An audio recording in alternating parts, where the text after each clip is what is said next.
Estas son las cicatrices del puente sobre la A68 en Tudela. No se puede arreglar porque van unidas las vigas a raíz del suelo.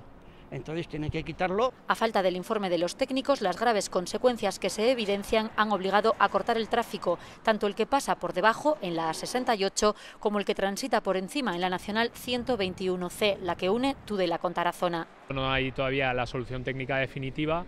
Tienen que analizarlo los ingenieros, entiendo, de obras públicas para dar cuál es la mejor solución, y esperamos que en esta semana o en la próxima semana adopten la solución, pero bueno, será una solución que no será inmediata, no estamos hablando de días, eso con total certeza.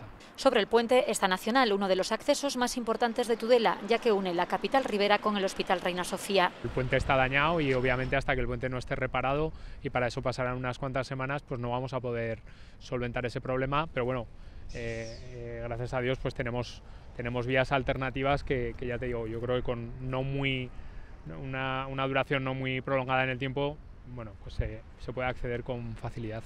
Algunos desvíos no valen para todos. El problema está en que no puedo entrar a la autovía con 49 centímetros cúbicos.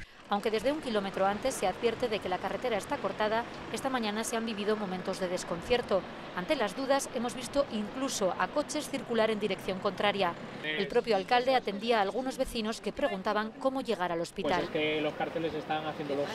Como nos dicen por dónde demonios se puede ir, pues la gente, si no eres de Tudela, te organizas un zipizapi impresionante, porque para ir al hospital hay que dar una vuelta impresionante.